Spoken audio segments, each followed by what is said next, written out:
Hello, welcome to Do It Yourself channel.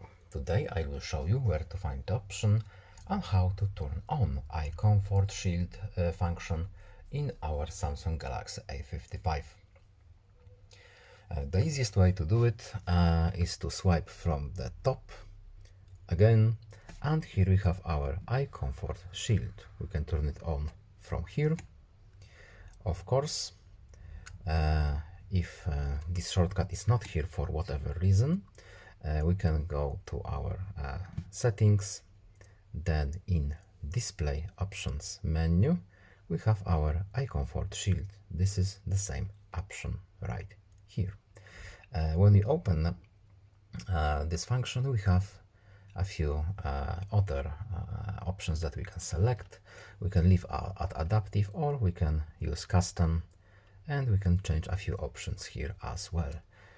And that's it. I hope this video was helpful to you. Please leave a like and subscribe. Have a good day and see you in the next video. Bye.